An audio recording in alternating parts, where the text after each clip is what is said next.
आदाब दोस्तों, A1 TV Urdu में आपका खैर मकदम है। जैसा कि आप जानते हैं, आज सारे शहर रायचूर में बल्दिया इंतखाबात को लेकर हलचल मची हुई है। इंतखाबात के बाद कई दिनों से लोगों को मालूम था कि जे साजिद समीर को बल्दिया का चेयरमैन बनाया जाएगा, मगर बाद उसके रिजल्ट के कई रायचूर में हंगामा हो रहा है। आप जानते हैं, आज इसी तरह से रायचूर के एक सीनियर कायद कांग्रेस लीडर जनाब बशीरुद्दीन साहब के मकान में मैं मौजूद हूं।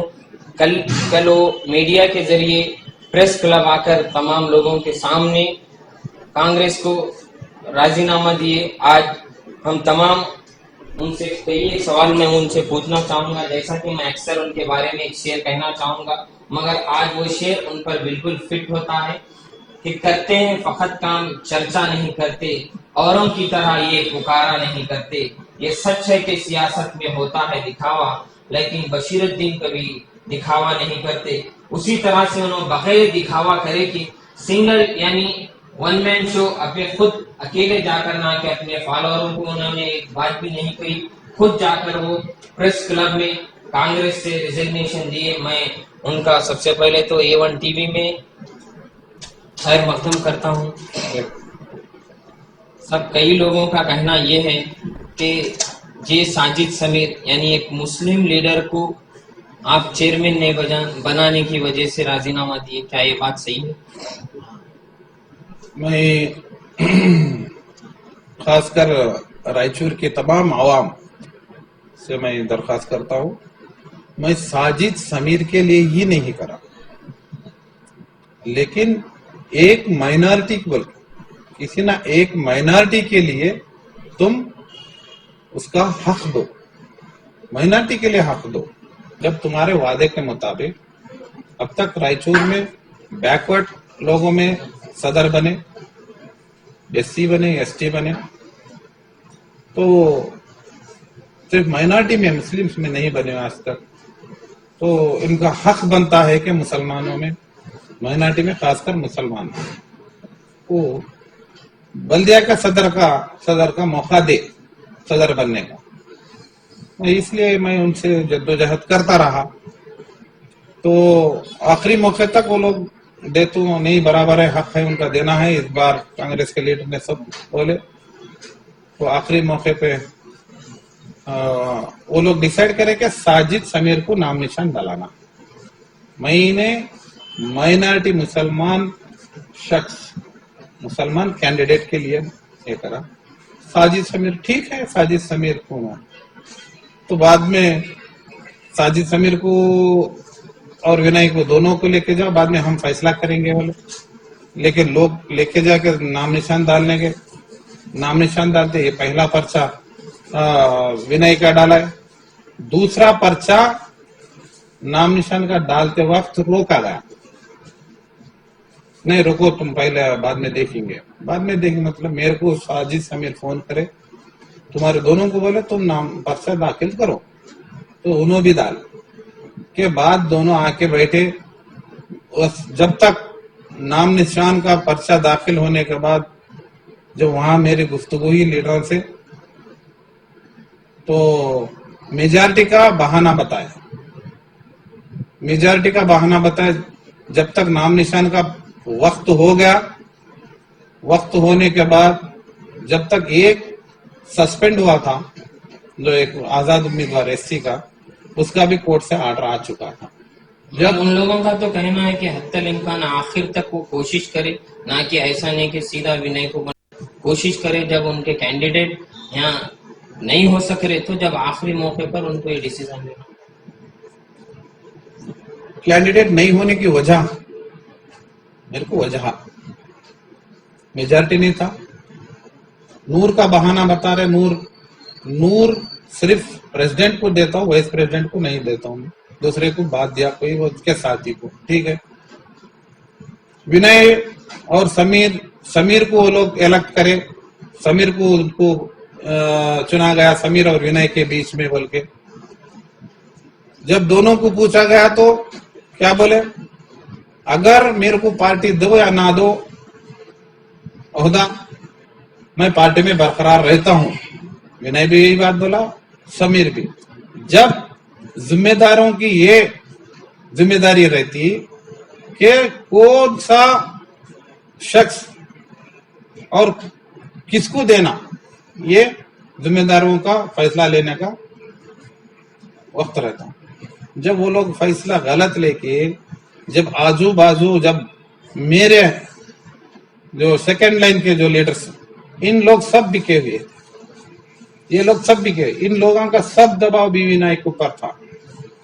बोसरा साहब इतना बोले, मैं उनसे सबसे गुफ्तगू क्या आपसे गड़बड़ बीवी करा, नायक की बात हुई ना? सबसे बात हुई, सबको बोला तुम्हारा फैसला गलत फैसला लिया गया, तुम लोग किस तरह से लेते, क्या वजह, क्या हक बनता है, यहाँ रायचूर में आवाम कौन सी जात की ज्यादा है, हम किसको वादा किए हैं, किनको वादा किए हैं हम लोग।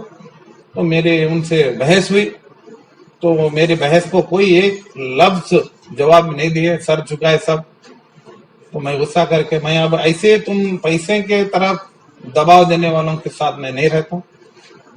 कांग्रेस पार्टी सभी जात को इंसाफ, सामाजिक इंसाफ देने वाली पार्टी कह के मैं पार्टी में हूं, लेकिन यहाँ के जो लीडर पैसों की दबाव में आके बिक गए, इसलिए मेरे को बहुत जाती तकलीफ हो गई। इस वजह से मैं अकेला, ना कोई मेरे साथियों को बोला, ना किसी को बोला, तकलीफ मेरे को हुई। ये आपका एक इतना बड़ा हल्का है, एक बल्दिया तो से आप जेडपी तक आए, आप चाहते तो आपके तमाम जो भी मैं चाहता तो फॉलोअर्स हैं, सभी लोगों को लेके, हजारों की तादाद में लेके मैं इस्तीफा दे सकता था, मगर सिंगल वजह लेकिन मेरी तकलीफ, मैं दूसरों को तकलीफ देना नहीं चाहता। रायचूर आवाम से मैं कहीं अपील नहीं करा कि मैं जा रहा हूं, तुम भी जो आओ मेरे साथ, मैं जा रहा हूं इस्तीफा देने, तुम भी जाओ। और दूसरे जो मेरी गैर मुस्लिम टीम थी जो रूरल एरिया में, उनसे भी मैं नहीं कहा, उनसे भी नहीं कहा। मैं चाहता तो सभी के साथ मैं इस्तीफा दे सकता था। मगर कई एक आपके चाहने वाले हैं वो जो मना कर फिर आपको कांग्रेस में ले जाने की बात करी। नहीं, पता नहीं, अभी तक मेरे जो फैसले पे सभी मेरे को, मगर आप अगर फिर से 27 नहीं गए कांग्रेस में तो वो तमाम लोग भी रिजाइन देने को नहीं, आपसे वो बात उनकी करेंगे। अपनी जाती मर्जी है, अपनी जाती मर्जी है। मैं किसी को दबाव नहीं डाला और नहीं डालूंगा भी। मगर एक बड़ा हल्का कांग्रेस से बाहर गया, कांग्रेस पार्टी फिर से ये सोचना चाहिए, ये सोचना चाहिए, बड़ा हल्का नहीं, बड़ा तबका, बड़ा तबका कांग्रेस के साथ हुआ तबके को तुम ठुकरा दिए। युवक पैसों के लालच में, जो लालचों की दबाव में, पैसों की लालच के हिसाब से कई एक लीडर पैसों की दबाव कई में एक लीडर पैसा लिया, ये विनय मैं आपके जरिए से मैं उसको पूछता हूं।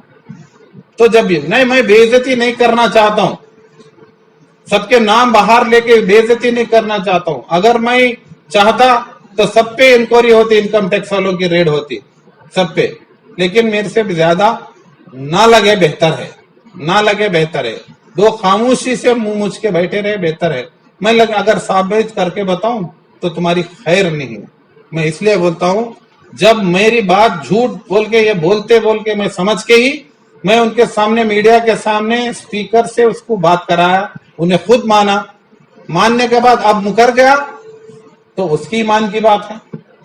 इसी तरह से आप कई एक इलेक्शन में, जैसे कि म्यूनसिपालिटी हो या एमएलए हो, कई एक इलेक्शन में आप नाराज होकर जब अलग रहे तो कांग्रेस के जो बड़े लीडर हैं सीनियर, वो आपको मनाने के लिए आए। क्या इस बार कोई भी नहीं आपसे बातचीत की? हाँ बिल्कुल, बेशक। जब हक देना, जो सही उम्मीदवार को टिकट नहीं देके दूसरे को, गलत उम्मीदवार को टिकट दिए, तो उस टाइम पर मैं नाराजगी जाहिर करा। तो जब भी मैं नाराजगी जाहिर करके मैं लौट के आ गया, तो वो लोग मेरे घर तक आए, या फोन पे बुला के कहीं एक जगह बैठ के मेरे को समझा के मेरे को मनवाते थे। इस बार कोई भी नहीं आया, कोई भी नहीं आया। तो मैं 2 तारीख को मैं मेरा इस्तीफा दे दिया, मैं वो लोगों को, जिस वक्त गलत नाम निशान डाला गया, आखिरी फैसला उनका बता दिए गए कि साजिद समीर को हटा के, उसे मुस्लिम कैंडिडेट को हटा के किसी को विनय का फाइनल कर दिया बोले, तो मेरे को मगर 15 महीने के बाद फिर से गुस्सा आ गया। गुस्सा आके मैं वापस घर को आने के बाद मैं जब भी 2 बजे के अंदर ही मैं मेरा इस्तीफा दे दिया। जब 6 तारीख तक मैं उसका इंतजार करा, बाद में कौन सा रिएक्शन नहीं आने के बाद मेरा इस पार्टी में रहना मुनासिब नहीं है। लोगों को भी रायचूर के कांग्रेस के जो लीडर है, जो बिकाऊ लीडर को भी पसंद नहीं है, उनके दबाव में शायद ये लोग भी नहीं आके मनाए। ठीक है, मैं नहीं रहना बेहतर है इसमें, बल्कि मैं निकल के आ गया। इसलिए मैं आगे भी मैं अवाम के साथ, रायचूर के अवाम, मेरी कुछ जरूरत पड़ी, मेरे लायक कुछ भी काम हो, मैं वो लोगों की खिदमत में मेरे ताहयात तक, अल्लाह मेरी जिंदगी जब तक बख्शा, अवाम की खिदमत करता रहूंगा। बस पार्टी में रहो या ना। आपके हिसाब से क्या 15 महीने के बाद फिर ये नहीं हो सकता। मेरे को कोई भी यकीन नहीं है कि करोड़ों रुपए डाल के एक शख्स जो अभी ओहदे पे बैठा हुआ 12-15 महीने में क्या हासिल कर सकता है, मेरे को तो कोई उम्मीद नहीं है। और भी कुछ बोलो? बस तो फिर अगर आप इसके बाद क्या जेडीएस, जैसा कि आप कल नहीं। बोल रहे थे मैं कौन सी पार्टी में नहीं जाऊंगा, जबकि आप एक इतने बड़े लीडर है, सेकेंड लीडरशिप में नहीं। आपका नाम सबसे मैं- अव्वल आता है, आप खामोश रहने से आपका एक बड़ा तबका। मैं एक छोटा सा अदना सा एक छोटा सा मैं वर्कर हूँ पार्टी का। मैं बड़ा लीडर मैं नहीं समझता हूँ, मैं छोटा सा हम लीडर। लोग तो समझते हैं नहीं, ये वो कॉल लोग हो रहा है समझे आपके तो उनका चाहने वाले। शुक्रगुजार हूँ मैं, जो मेरे को बड़ा लीडर समझते जो भी उनका मैं शुक्रगुजार हूँ। लेकिन मैं एक अदना सा एक छोटा सा मैं एक वर्कर हूँ। लेकिन मैं पार्टी में ना हो तो भी मैं लोगों की खिदमत करता रहा, तो मैं कौन से दूसरे पार्टी में नहीं जाऊंगा। नहीं, अक्सर ये सोशल मीडिया के जरिए व्हाट्सएप फेसबुक पे आ रहा है कि आप कोई और पार्टी ज्वाइन होने वाले हैं। नहीं, मैं तो साफ, मैं कल प्रेस के सामने बताया, मैं अगर झूठ नहीं बोलूंगा कि कोई पार्टी मैं ज्वाइन नहीं करूंगा, कोई पार्टी दूसरे पार्टी में नहीं जाऊंगा। मैं अपनी बगैर कोई पार्टी के मैं लोगों की खिदमत अंजाम दूंगा इंशाअल्लाह। तो नाजरीन, जैसा कि बशीरुद्दीन साहब साबिका जिला पंचायत ने आपके सामने तफसीली गुफ्तगू की, एक शेर से मैं इस इंटरव्यू को यहीं पर खत्म करता हूँ कि कदम मजबूत हो तो डगमगाने की जरूरत नहीं पड़ती, अगर ऐसे लीडर साथ हो तो घबराने की जरूरत नहीं पड़ती, सिर्फ बशीरुद्दीन के नाम से ही कई के काम हो जाते हैं, ऐसे खतावर लीडरों को बुलाने की जरूरत नहीं पड़ती। मैं आपका मेजबान एंकर इंडियन भाषा कैमरामैन सलमान के साथ A1 टीवी